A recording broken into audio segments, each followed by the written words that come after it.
welcome everyone back to Mindful Mondays with Laura Cross, where we provide resources, education, connection, and collaboration to others that can support you in your mindfulness and your wellness journey. And I couldn't think of a better guest than my guest today to talk about mastering your routine. You may be familiar with him, and we're going to bring him on, but Multazim Zia, all the way from the UK, he is a multiple business owner, a physicist. You may have seen him on TEDx. He has done so many things. And let me tell you, when you have that many things going, you definitely need to have a routine. So I couldn't think of a better person to bring on today to help us, especially for all of us, those that are wearing all the hats in our business. So Multazim, thank you for joining us today.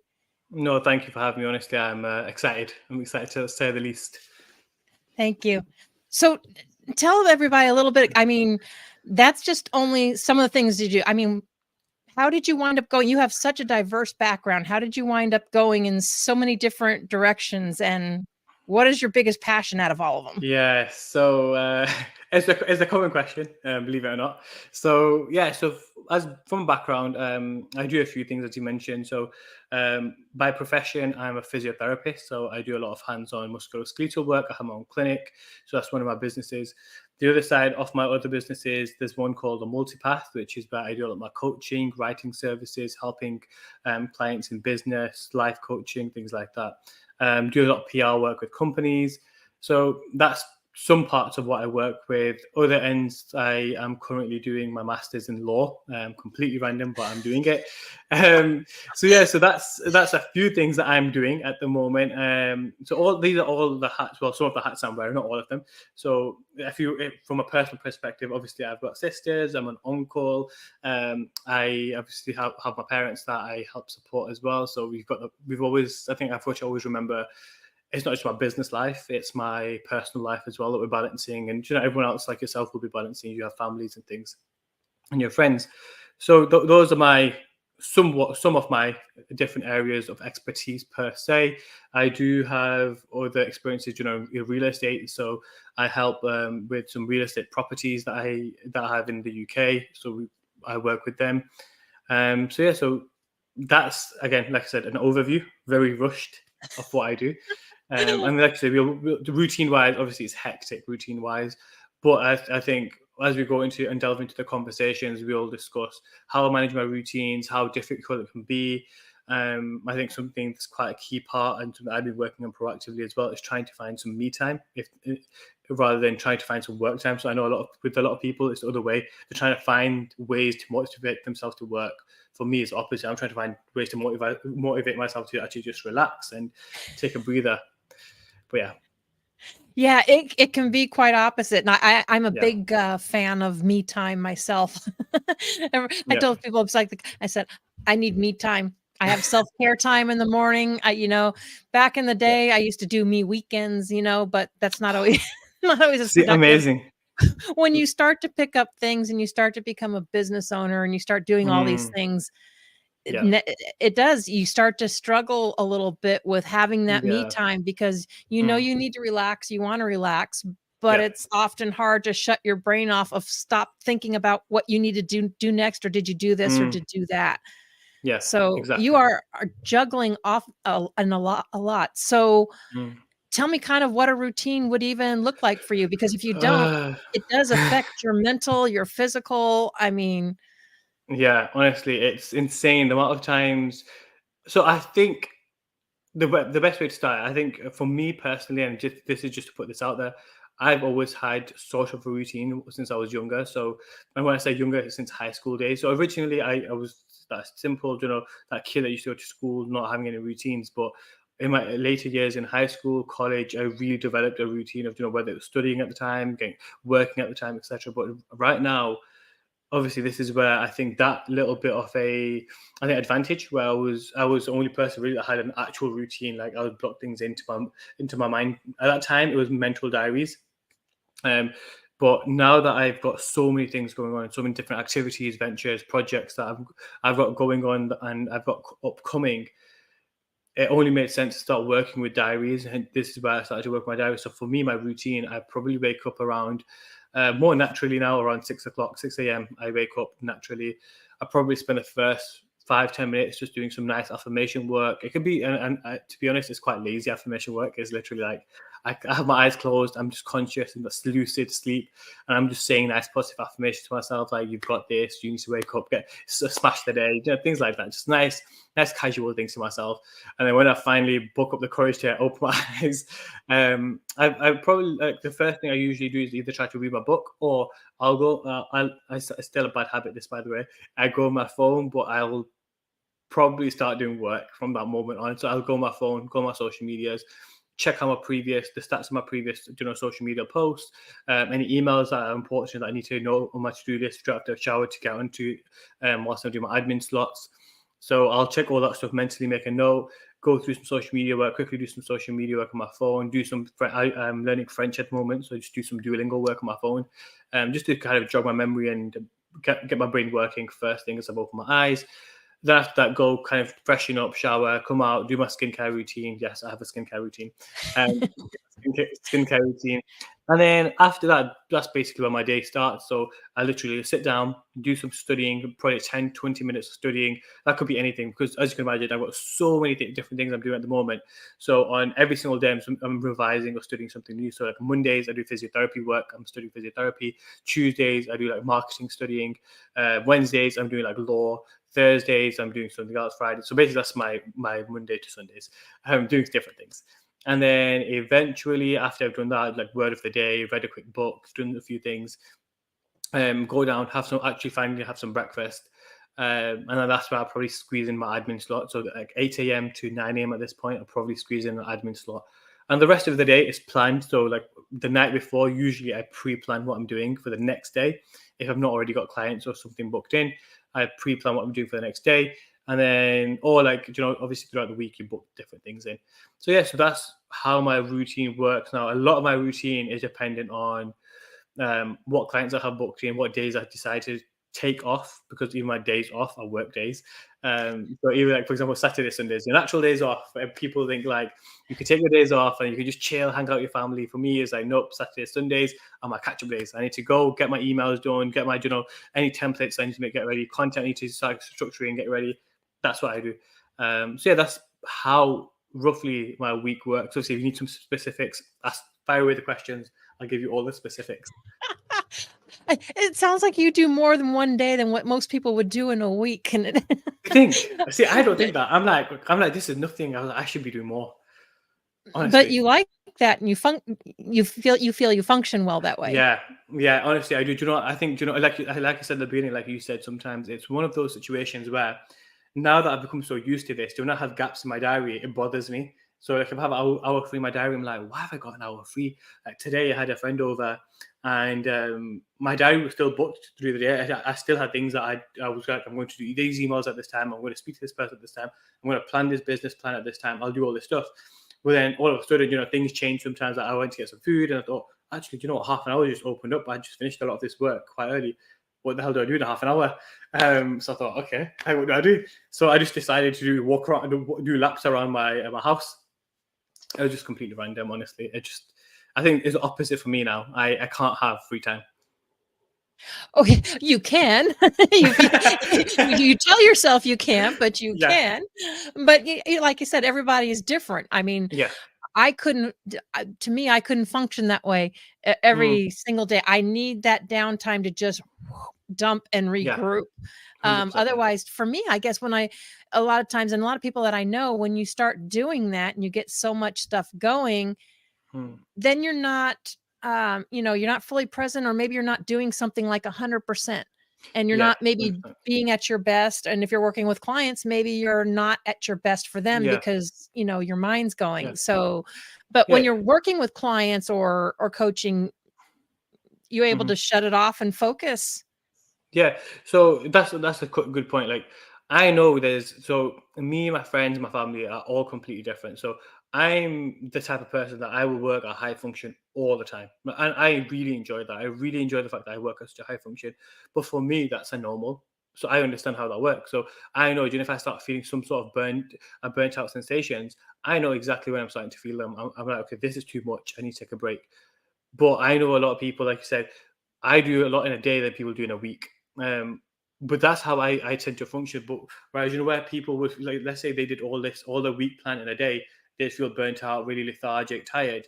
That's opposite for me. So in a day, if I don't do enough, I feel really tired, sluggish, lethargic. But I know that's how I work from a function point of view. I also am fully aware, like you mentioned, everything I do, it can not only reflect on me, it reflects on my family, my social life, my professional life, and business life. So when I'm coaching clients, going through business plans, we're speaking about, opportunities, businesses, or we're going through therapy work where I'm trying to assess a client on a shoulder injury they've had, or like a back injury they've had or something. It's one of those where for me personally, I have to reflect beforehand and think, what, do I actually have the energy for tomorrow's clients? Do I really have the energy for this?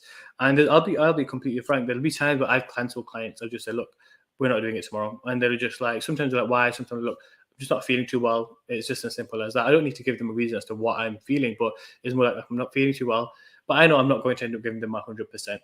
But I think that's a very, very key point. So someone that is there out there that functions like me at high function, or is trying to function like that, you just have to be aware. You have to reflect all the time. I always reflect on how I'm feeling, what I'm feeling today, and if anything, can I give my best to the people that I'm trying to support, i.e. my clients, my family, my friends? If I can't, then maybe that's another reflection point of, you either can't function at that high function all the time, or you need to take a break. And I think that's where sometimes, like you said, you could be the type of person that likes the me time, takes their time doing things, for example, but you get it done. And that's the way someone else would work. But again, it's all about reflecting. And especially if you're working at such a fast capacity all the time, or such a high capacity where literally the next hour you've done emails, the next hour you're ringing people, the next hour you do admin slots, the next hour you're doing something else, you're going to work out, and the next hour after that you're going to go to work. For me, that's when you have to constantly, you have to be extra mindful of your reflection, which means you don't have the time, honestly, to reflect once a day or once a week. You have to be reflecting like every hour. Actually, do I have the energy for this next hour here, or then hour after that, or if I'm working this high function, can I actually focus in 3 hours time? I reflect all the time. So that is a very, very crucial point, and obviously something that, besides a joke, that people need to remember. So to remember all of that and keep it going, do you mostly do, because some people are kind of dead set against or don't like using their phones or their Google calendars. They're a paper oriented person. Do you still put things on paper? Do you kind of rely on technology and calendars, or do you set alarms? So I do a bit of everything. But if I'm honest, I'm old school. Like I have my online diary. Don't get me wrong. I have my phone diary that every hour, like every half an hour, vibration will come up saying once we finish this task, this will come up. So my diary will always kind of give me some notifications. But I like physical things. I like having things in my hands. So I like having to-do lists in my hands, a diary in my hands. So I will write things down. Obviously, I'll scribble them out if I need to change them, or if I've done too quickly, I need to add something in. I'll do that. So I have physical diaries. This is going to sound really bad. I don't advise doing this to anybody, but it's something I do.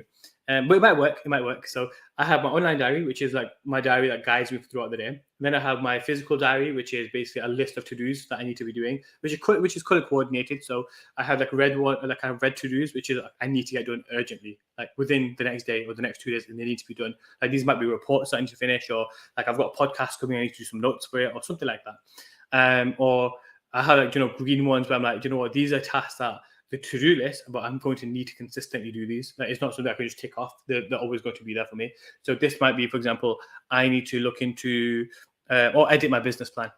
That's something I will never ever finish. It's always going to keep changing. Every month, every 2 months, it might change. So I'll keep that as green. I'm like, I can't tick that off. It has to stay there. And then you get those. I get the blue ones, which are things that I need to get done, but they can be done at 2 weeks' time. It's not a problem. Like they need to be done. They need to be scribbled off, but they can be done in a slow pace. So I have my physical diary, and then on my wall. If I was actually in my room, I'd show you my wall. So on my wall, I've got like this. Like I don't know what you call them, but they're like this. The wall whiteboards? Whiteboards, so they just stick to the wall though. And they're like so it's like a whiteboard roll that sticks to the wall. And I have like a massive to-do list on that. So when I'm sat there quickly like doing studying, I'm thinking, I need to jot this down. That's my scrap like notes. I'll be like, okay, that's on there. if I need to look, whilst I walk past my room, oh yeah, I need to do that actually. Like, look, shit is there. So yeah, I have about 4. It sounds like a crime scene board that you see in some of those shows that they show where you got stickies and this and cross Yeah, stuff off. yeah, post-it notes. Yeah, post-it notes. Another thing around my Where would whiteboard. the world be without Post-it notes? Yes, honestly, like, so I used to use post-it notes like a year ago, but then I thought, you know what? And then I thought the waste of money. I was like, you just get post-it notes, you write on them, you scrunch them, bin them. And then recently, I think like 3 months ago, 4 months ago, I bought post-it notes, and honestly, the best invention ever. Like all of my walls, like my post-it notes, like that's like my studying stuff, my like my list of quick, if I need to look at my quick outgoings that I need to make sure every month these are sorted. They're on my little post-it notes. So I just look up and like, okay, that's outgoing. I don't need to look at my phone anymore or go to my bank statements. I know this is going out. Like, it's a quick reminder. That's literally what I use my post-it notes. Though, those consistent but kind of spontaneous reminders. Look up. Okay, boom. That's it. I don't need to quickly go research anything. But honestly, amazing inventions. You mentioned affirmations earlier, and I know you called them lazy, but do you call them lazy just because you just have them run through your mind, or do you ever take time to write them down? Because I know they always say that it's normally better to write them than to just say them. Yeah, so I do both. In the morning I usually say them out loud, not out loud, but in my mind. So that's why I call them lazy. The more my lazy affirmations, they're the ones that I don't need to use much energy for. I don't need to open my eyes for. They're just in my head. And I know that's still better than not doing anything in the morning where you're just slotting about, even sleeping for longer periods than you need to, or going into social medias. But they are still lazy. But at the end of the day, usually, if I get the time, I'll be honest, if I get the time to at the end of the day, because this is something that I'll come back onto if we get the time. But on my end of the day routine is that's when I switch off usually. But at the end of the day, I usually either journal or I do positive affirmations over writing in my notebook, in my journal. Again, yes, I journal and diary because I think that's quite important too. So you do actually switch off at some point in time. Yes. So at the end of the day, so this is what I'll come on to. So at the end of the day, usually around like 10-ish, 10 o'clock-ish at night time, that's when I decide to just have my me time. Now, my me time consists of various different things. So on certain days, so I split my me time in 2 different ways. So it alternates. So every other day I do something else. So let's say on a Monday, I might do, for example, at night time, I might go over or look at things or go through things that I find fun. So I really like looking at artwork. So I might just go on Google, sit there, or watch like a documentary about art, or like, watch a movie about something. I like doing that stuff. I like having, I like just spending my time just learning and whatever about whatever I enjoy. Nothing that I feel like I have to learn about. Just learn it. And then obviously on other time, on Mondays, for example, at the same time, I'll journal. I'll probably just spend some time where I'll just sit quietly in a room for 10 minutes, just take a breather. Like, sometimes, honestly, I'll walk into a room at the end of the day, I'll turn the light off, just literally flop into bed, sit down, put some incense sticks on, and put my candles on, and that's it. I'll just sit in silence for 10 minutes, just reflect on my entire life, and just think, what the hell is going on?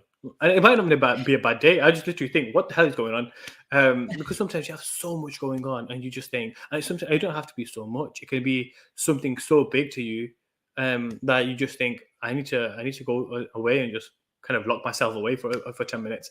I do that. And then other days is where I do like a full self-care routine. So let's say on the Tuesday, I'll go through my full self-care routine, which is at night time.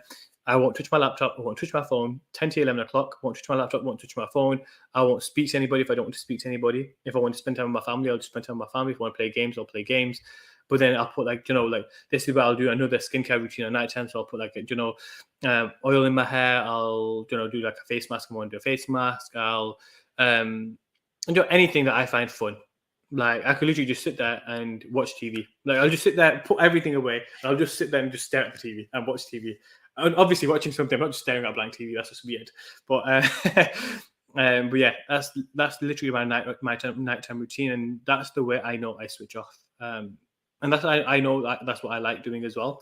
So I tend to try to switch up every couple of days. Otherwise, I feel like I'm one of those people, as you can imagine, I get bored quite easily. So hence why I'm doing so many different projects. Yeah, that's one of the reasons I do so many different things, because I get bored really easily. Yeah, it definitely a different insight. We're gonna have to break for a commercial break from our sponsors and stuff real quick, but hang in there because I know you have other important things part of Yeah. your routine of how you balance this, how you keep your physical and mental health through Yeah. doing this, plus your upcoming adventures. Because I Yes. know we didn't have enough, because I know you've got some more coming. So we will be Yeah. right back. Yeah.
Hi there, I'm Dawn Livingston, your host on the Transcend and Succeed show. Join me Fridays at 2 p.m. Central for limitless inspiration and ways to help you transcend your limitations.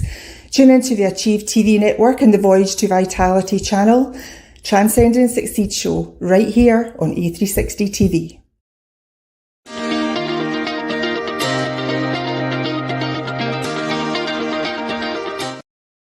All right, welcome back. So obviously you are a very high functioning individual. And like I say, this is judgment free space. Everybody needs to do what is best for them. Yep. So how do you do all this? I mean, I know you have the calendars, you have this, but how do you feel that plays to your mental well-being, your physical well-being, and Yep. what suggestions or tips could you give to others that function that way, but maybe are not doing so well mentally or physically? So something I would definitely try to highlight, like I said before as well, but something that I try to highlight, look, this, anyone's routine, regardless of mine, forget mine, anyone's routine really can affect their mental health.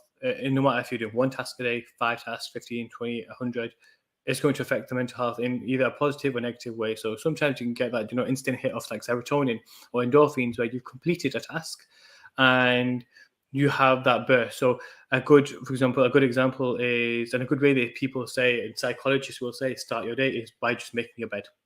It instantly prepares you in the morning for a successful task completing day. Now, that could be a good motivating factor for people. So it could affect their mental health in a good way, in a positive way. Now, you get the other people that have, either whether it's just mental health issues, whether it's just physical health issues, emotional health issues, or they just have no issues whatsoever, but they're just struggling with their routines. Now, I would say to those clients, for example, if I was coaching them or for anyone that's listening, is you need to identify what actually is causing this problem. That I know, for example, some people have certain issues like insomnia. So in the mornings, they're struggling to do their routines, going to sleep, waking up, and having some sort of function. Some people suffer with depression. Some people suffer with anxiety. Some people suffer with, just conditions that are so common, like PCOS with women. That can lead women to be lethargic, fatigued. They always have a sense of sleepiness and tiredness. Now, with all of those or any symptoms, you have to know, or you have to have some sort of awareness of what's causing it, or is it just general procrastination? Simple as that. It could be you're just procrastinating. But again, is it the fact that you don't like your routine? Like sometimes I have honest to God questions and answers with my clients, and sometimes they're just like, look, we don't like our routine. We don't like doing what we do. I know it's not the job wise; it's their own routine that they've created. We don't like doing our routine, and we don't like what we're doing in our routine on a daily basis. And sometimes you have to just sit there and just think, if you don't like your routine and your creative routine this routine is not due to work, like it's not like you're committed, obligated contractual agreements, why are you doing them? Like, what is it that you're doing it for? And I think that's a good good starting point to understand as to why you are struggling with your routines or why you are not completing your routines or as much as you want to do. Now, if it's one of those situations where you're having medical problems, whether it's, like I said, emotional, mental, psychological, etc., physical, then again, you'll need to identify that and then potentially try to rectify or manage those first, and then try to focus on your routine again, or obviously do it together. So as you're speaking to your healthcare practitioners, GPs for medications, other advice, if it's like, for example, let's say depression, anxiety, maybe speaking to well-being practitioners and things. As you're doing that, you also start focusing and shifting some of that energy onto your routine, and naturally you'll start realizing there is some sort of synergy between the both. So as you become less anxious and less stressed, a lot more attention can be diverted to your routine, which means you have more energy, essentially, so you have more time for routines.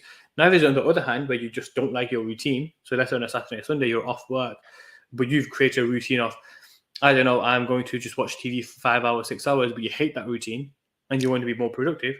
Clearly you hate that routine because you don't want to be doing it, or you don't have enough tasks to be doing, or they're not important enough. And that's where you can start analyzing your routines and breaking down. Sometimes it's so tough doing that yourself. Like, you could sit there, for example, after this kind of podcast and show, and just think, actually, what do I have to do tomorrow? And realistically, it might be something that you don't really want to be doing, but it's hard to figure out how to prioritize things. So that's one thing. I just say, try to build a routine that you'll enjoy, because you don't want a routine that's so rigid where you feel like you're imprisoned by it. And you don't want a routine that's too free, where you just leave your diary open, or you just have a free day where you just sit there twiddling your fingers because you're confused about, and you're spoiled with choice. Like, you have, like, let's say, a massive to-do list, but you're spoiled with choice because you've got too many things to be doing on the day. So that's, again, 2 or 3 different ways you can look at it. So identify why you're not doing your routine. If it's physical, mental, emotional, or something like that, speak to someone in that professional area if you can't handle it yourself. Once you manage that, you find some synergy with it and your routine.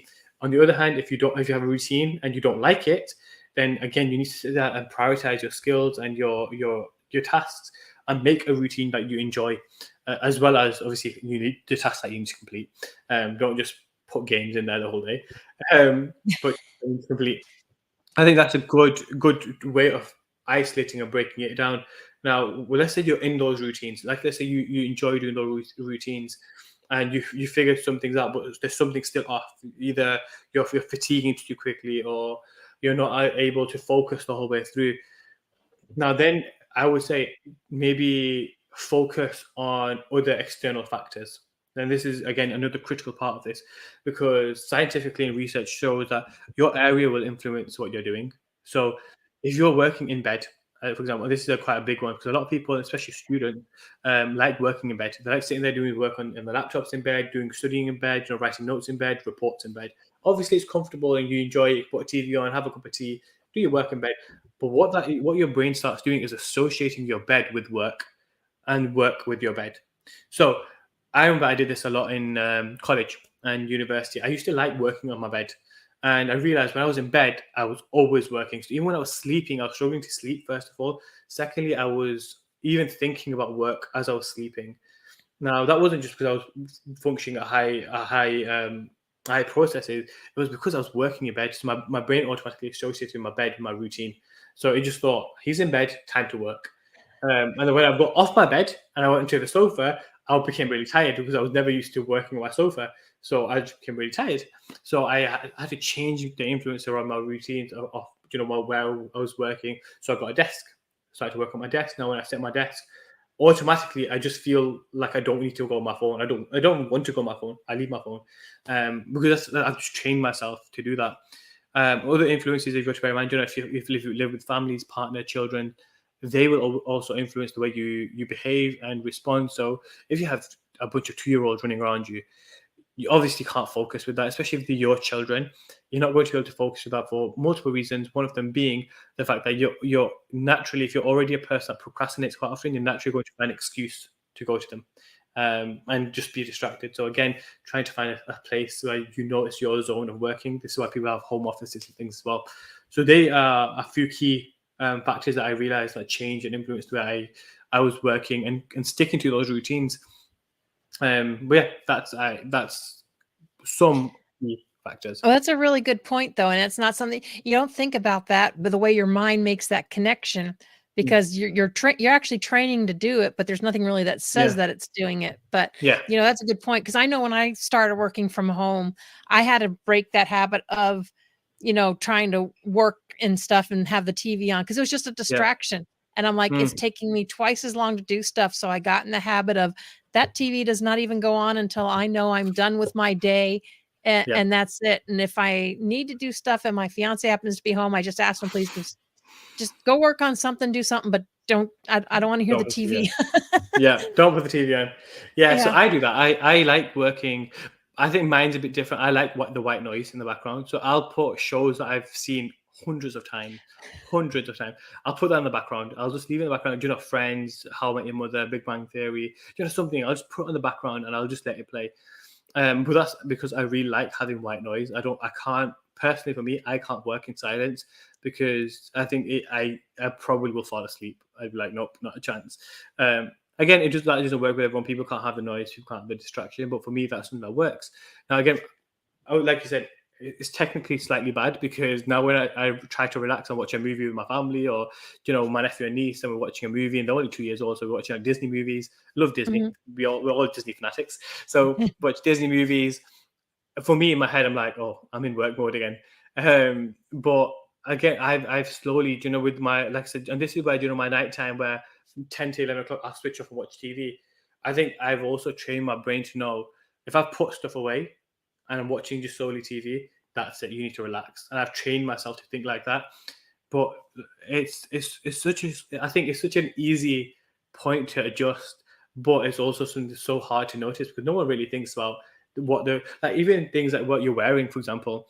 When I realized when I was in work clothes, I would work 10 times better because I knew I was in my work uniform.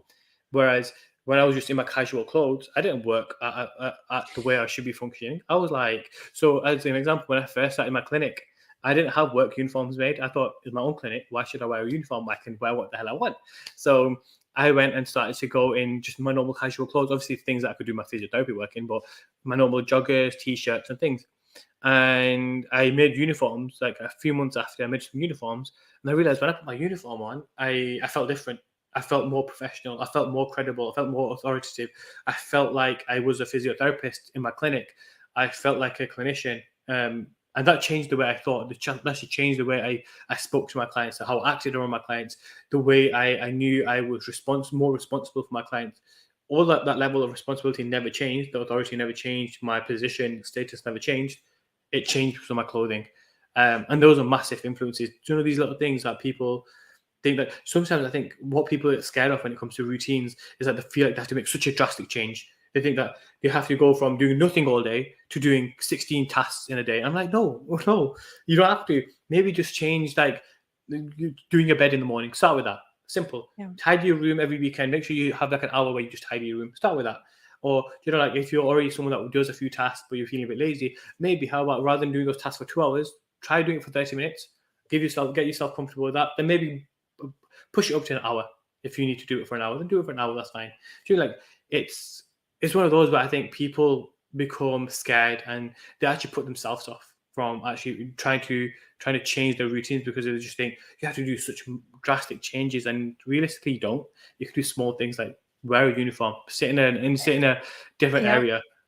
Yeah, there's actually scientific studies, and I remember reading that they did. Like if you worked in a lab kind of a thing, but you put a lab coat on and stuff, those people were more productive, more focused. But if they wore something else, they're not. I know for myself, it was kind of the same way. I figured I'm just working at home. I don't need to go anywhere. So I'd throw sweats on or whatever. Well, I felt grumpy, sluggish, slow. So I went to wearing like yoga pants, yoga shorts, something that says I should be exercising or I should be doing something, and not just it's wild how something as simple as your clothes can change that mindset and just put you in a total different, focus. Yeah. Not to mention even colors. I know colors can play into that too, certain colors and So, do you know, if you like an example, I remember reading a piece of research that was, or heard of a piece of research that there was patients in a hospital, and I don't know what they call the word, but they used to. I remember a few years ago, well, I say a few years ago, quite a while ago, they used to give patients clothes to wear when they were after surgeries or when they were staying in the hospital. They used to give them, those hospital clothing to wear in the UK, and people used to act ill. They used to act ill, even though as physiotherapists, as professionals, we knew they could get up, they could walk, they could go to the toilet, they could do it themselves. Because they were in the hospital clothing, that's it instantly. We need to be bedbound. But I think that recently has been snapped out of that. Once they started to snap people out of that, and you could wear your own clothing in the hospital, people realized we want to be out of here. We want to get out of here, and that sped up the process of people rehabilitating, getting up and walking after surgeries, getting out of the hospital. The discharge rates changed, and you just think, yeah, because one factor that they changed, obviously maybe a few others, but the main factor that they changed, and they were experimenting in that experiment, was the fact that they changed their clothing.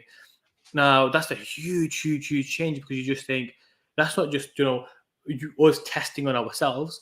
It's testing on a wide, diverse audience and demographic. Now, if different backgrounds, different religion, different ethnicities, different genders, all are responding similarly, where they're just trying to get up and get out once in their own clothes, but once they're in a hospital clothes, that's what they're done for. That should highlight on and somewhat stimulate some ideas of, actually, maybe these small changes can have a profound, magnificent effect on how you will respond to your own routines and your own lifestyles and your own even small changes. But yeah, I thought it was a nice piece of research that I thought would kind of relate. Oh no, absolutely. And like I said, it's just those small things, and it's amazing how the mind works and puts those together. Yeah. Yeah. What are Yeah. some of the other things you do to keep your routine, keep your head straight? I know you have your So time you shut off. Is there other things that you do, or that you could suggest to people? Like maybe they're yeah, trying to of wear course. all the hats. Do you ever farm any of your stuff out to other people, or are you mostly do Yes. all of it? So majority of the time, again, maybe more of a personal preference. Majority of the time, I like taking a lot of control of what I do, and that's for multiple reasons. One of them is sometimes I just think the finances are not there in the businesses to keep distributing things out to other outsources. Now, sometimes you have to have this conversation with yourself, as in, regardless of how many hats you're wearing, regardless of how many qualifications I have, regardless of how much experience I have, you can't do everything. It's impossible. So then this is where you have a bit of I think, debate with yourself, as in, can you do this to a sufficient standard? If the answer is no, can somebody else do it to a sufficient standard? If it's yes, can you afford giving them the money? Is it worth giving them money to get them to do that task? Then you waste it. So if they can do a task in 1 hour, but it's going to cost £80, and it's going to take you a whole day, where you could have clients and make £300, for example, is it not worth just delegating that task? Get your clients in, delegate the task. You still make money. It's still a profit. I think that's one thing I would say to people. If you're looking, especially in a business, or you start a small business, you're starting up businesses, look at if you can delegate tasks to people. If you can, delegate it. If it makes sense financially, delegate it. If it means that someone could do something better than you, delegate it. Don't be ignorant. Don't be egotistical that you have to do everything. Another way I think about things, when I do take them on personally, I try to take tasks on personally initially, not just for finances or any other reasons, but purely because I like the idea of learning small parts of that. So I like learning small things of how to do certain things. And then when it becomes too complicated, that's when I'll delegate it. So at the beginning, I used to create my own content for my websites and things. And I enjoyed it. Honestly, I really enjoyed it, because I thought I've learned so much in like 6 months. I learned so much of just creating my own things, doing my own things. Obviously, as soon as the task became complicated, then I delegated it, because I thought I've got what I need, but I don't have the time, or to be honest, it's not a personal interest in me to learn it in such depth that I want to be pursuing it further. So that's when I started to delegate.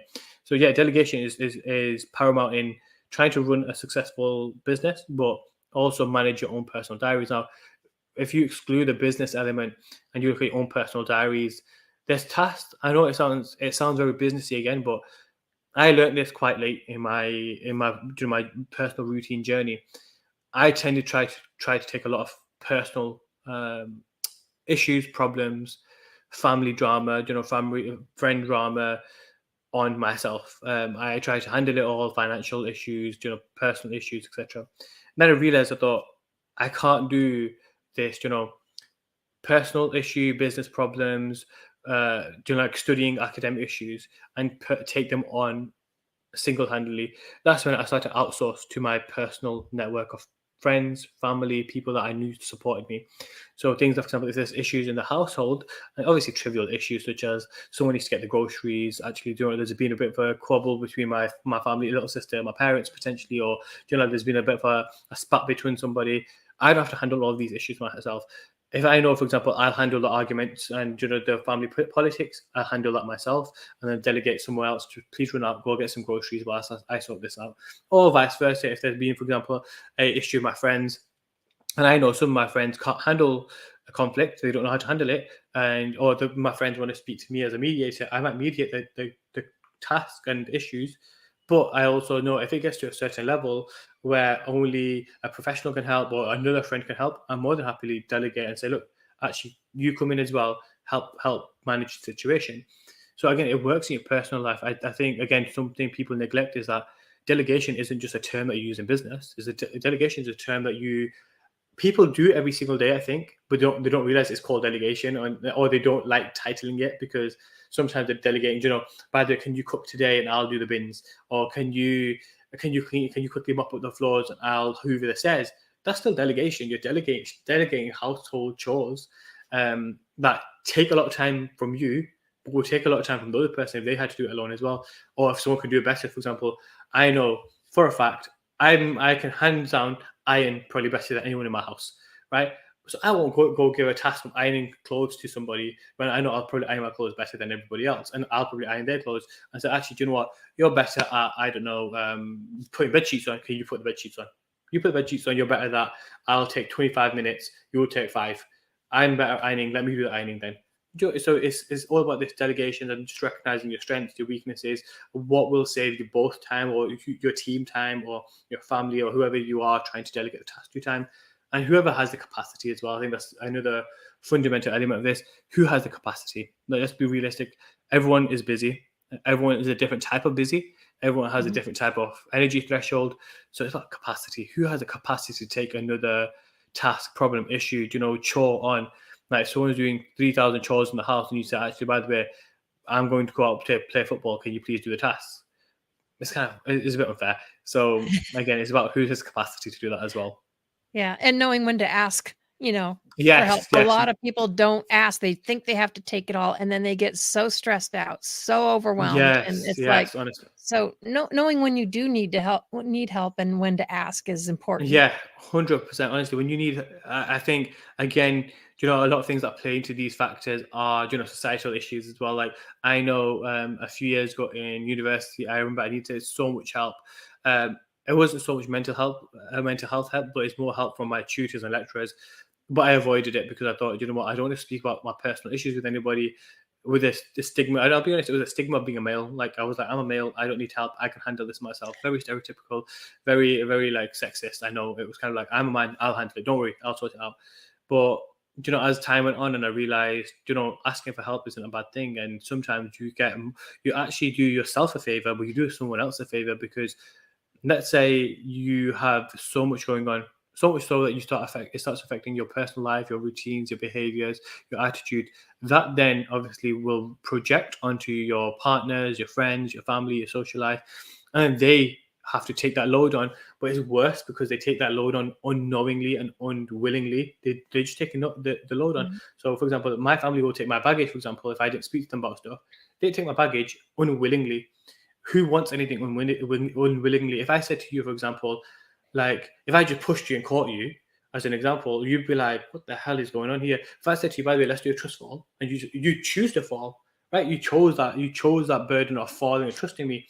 You chose the trust there. But if I just pushed you and ran behind you, caught you, you'd be like, what a crazy person. Like, you didn't willingly take that on. You didn't choose to take that. But I realized, for example, I'm really, really close to my family, my parents, my siblings, my sisters. And when I have an issue, and I know, for example, one of my older sisters, I know she's really good at helping, just vocalize my issues. So I'm a person who likes talking therapy. So I like speaking things out, problems out, I'll find solutions. So I'll speak to her and tell her all my problems. But I also know once I've willingly given her my baggage, she willingly will accept it. Now, if I've unwillingly given my baggage to her and she's unwillingly having to take it on, there's going to be a certain way she feels about that situation. So for me, again, that's a very, very crucial point. Like I said, just knowing when to give your baggage to somebody, or when to have that conversation, or when to delegate tasks in your personal business life is just something that I think it's a fine line. It's again a very good point. Something I should have mentioned as well. Yeah, no, and it's definitely, and a lot of times we project those things, like you said, and we don't realize we're projecting it. It affects, it's kind of a chain reaction, and it just keeps going, because I've had people that get so frustrated. They're so worried about the outcome. They get, when they're speaking to like either prospects or clients, or maybe a new business partner or something, they're like so desperate for that, but they don't realize that it's coming out because they're like attached to that outcome. But when you can unattach yourself, not worry about the outcome, you can actually be, more natural and communicate. Yeah, exactly. And I think that, like you said, it's the communication element for me. I think communication is key in anything you do, whether it's communicating for a job, communicating for a promotion, communicating for, or trying to negotiate a bigger salary, contracts, getting new contracts, speaking to your family, trying to speak to a counselor, well-being. Anything, communication is key. But when it comes to, relating this back to our routine conversation, when it comes to this routine delegation, trying to prioritize, trying to mentally analyze, and whether that's analyzing with someone or analyzing by yourself. So I have clients that will speak to me about their daily routine. So we'll actually sit there and we'll go through their routines. We'll actually sit there and go through people's routines and think, this is how we fix it, or this is what problems we need to identify. Whatever you do there, it's about your communication style. So if I was this type of person, and sometimes you have to be this person, but sometimes if you're a really stern, aggressive person, the way you communicate with somebody in terms of like, you need to sit down and really reflect on this. Sometimes that would work a gem, and it has. Sometimes my clients, I'm literally like, I have to be so stern with people and say, look, this is the problems that you're having. This is the solutions to it, but I can't do anything until you actually take the step yourself. I can't fix that for you. And people just need to hear it as abruptly as that. But then you could do the same communication style at the wrong time with somebody, and that's it. It completely switches them off, and that's it. The game over. They don't no longer want to accept what you're saying. Just the way you've mentioned, they don't want to accept what's happening. But like I say, but the opposite, vice versa, can happen. You could be really gentle and supportive and nurturing towards somebody. And it could work perfectly in the right time, the right place, for the right person. Now, you do that to another person that it doesn't work in the right time, place for, they're just gonna be like, he's a bit of a pushover. A push comes to shove, I'll say, yep, cool, whatever, see you later, I'm out of here. And it never changes. Now, for someone like me,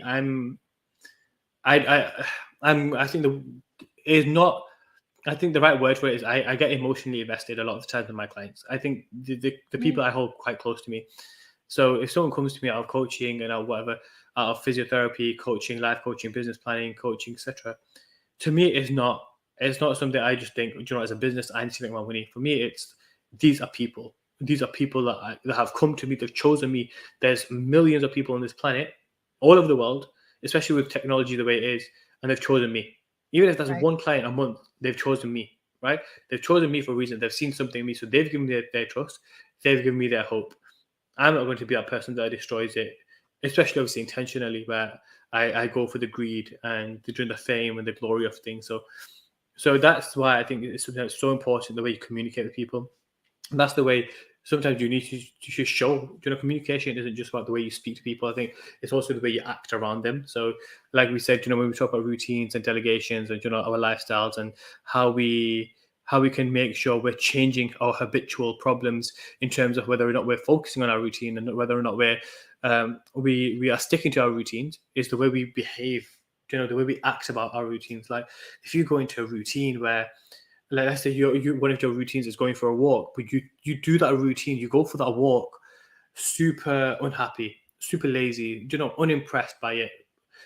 of course you're going to feel like every day walking has become a chore. But if you go into your walking thinking, actually, I'm going to put my shoes on, just like you said, get your clothes on, get your your gym kit on, you go out for that walk. You know you're ready for that walk. People will look at you like you're ready for that walk. But if you go out for that walk, like I said, unimpressed, unhappy, you're disappointed, walking out, shoulders down, head down, and you see people eyeballing you in a certain way, thinking, is this person okay? It's going to make you feel uncomfortable, which gives you another excuse not to do that walk again or be extra unhappy about the walk. And you just think that's your behavior that's done that. You haven't actually verbally communicated. That's your body language. That's your non-verbal communication that's done that to you. So I think people need to recognize that part as well. Like, it's not just the verbal communication, it's the non-verbal communication that makes a difference too. And this is obviously how a lot of FBI workers work, police officers work, et cetera, et cetera. Yep, it says a lot. And speaking of communication, since we only have a few minutes left, you have a new podcast coming out, the Multi-Dose podcast. So what is your new podcast about? So the new podcast, very quickly, very briefly, I think I kind of went off a tangent there. So very quickly, very briefly, for years I wanted to start a podcast. It's been about 3 years in the planning, 3 years in the making, trying to think about the right names, right logos, right everything, right theme for it. And eventually, after so much planning, so much researching, so much note taking, finally decided to come up with the Multi-Dose podcast. Now, as you can imagine, it's kind of franchised from the Multipath Therapy, and the Multi-Dose podcast. Now, the Multi-Dose podcast is to share authentic stories. So now you see all these podcasts that only accept, celebrities, famous influencers, famous people, which is all completely fine. I have nothing against it. But sometimes you need to hear authentic stories from people that are in positions, that are experts, people that are influencers, people that are famous, people that are popular. We also need to hear stories that people that are professionals in their field, but they're everyday professionals that are not famous, not popular, not in social media, publicized. They're people that, for example, work as physiotherapists, people that work as optometrists, people that work as lawyers. They need to be heard, and not just based on their following, but based on their true, authentic experiences and stories, sharing knowledge that they've acquired over time for people to relate to on a different level. Now, I have guests from all over the world, guests of different calibers, and I said different calibers. I have guests that have 500,000 followers on Instagram. I have guests that have multi-million-pound businesses. I have guests that are people that are just everyday people, not on social media. Have guests from everywhere. All of them are amazingly unique, amazingly epic, and just amazingly mind-blowing in the way they speak about life and the experience that they have. And that's the whole point of the Multi-Dose podcast, is literally sharing your authentic knowledge. And that's essentially what it's about. It's just sharing authentic knowledge. And I love that. And so that's one of the reasons why I wanted to put this together. There is so much out there and so many people, different people that can help others. And to be authentic and be yourself. You don't have to be some high star celebrity to be able to help or fix somebody. Not saying that's not a good thing. It is, but there's a lot of, what do you call them? Average or just everyday people that have, stories that I think need to be heard, and know that there's other people out there that may be going through something that you're going through, and that they can help you. Yeah, exactly. And I think it's more about, I've always said this, a few years ago, when I used to look at my social medias, it became an obsession trying to get, 100,000 views, 1 million views, trying to be the next thing. And I thought, you know what, forget it. I was like, even if one person views my content and thinks, I was so obsessed to a point where I delete videos straight away, delete pictures straight. Oh my God, only 2 people saw this. But then it became a point where I thought, even if one person watches a video and thinks, that's pretty good. Actually, in 5 years' time, or 5 weeks' time, I think, actually, I remember something someone said. So they don't know who I am, but someone said something like this. That's fine enough. And this is the podcast. It's trying to give a platform for people like that. Like you said, ordinary people. These sometimes it's not just the sung about heroes. It's the unsung heroes as well. The people that are out there doing their jobs, doing their things, doing their daily routines. They're these single mothers, for example, that are working really hard, trying to get extra qualifications, trying to make ends meet as well, but have children. It's for them. Like, you have a story, you have experience to share it, because there's going to be millions, if not billions, of other single mothers in the same position. Someone needs to tell that story. That's exactly the Multi-Dose podcast. And it's going to find and it's going to resonate with who it needs to resonate with. And that's what I believe. Exactly. It'll reach the people it needs to reach. Exactly. And I think that's basically exactly the reason I wanted to be on this. Like, we had this conversation previously of like who we were, how we I think I said to you then, we resonated on a different level. I think mindsets and, you know, ambitions were the same. And like I said, these type of platforms are so crucial and critical. So obviously I'm super impressed, super happy, and I hope this blows up for your kind of show as well. It'll be amazing to watch it grow. Thank you. And I appreciate your time. We are out of time, everybody, but obviously Multazim has lots to share with you. So if you didn't catch the QR code in the beginning, go back, get to his website and connect with him. As you can tell, he's a very high functioning, passionate, and yeah, love to have you on here, Multazim. Thank you very much. so much. Thank you. And for everybody else, we'll see you next Monday. Be there and be mindful.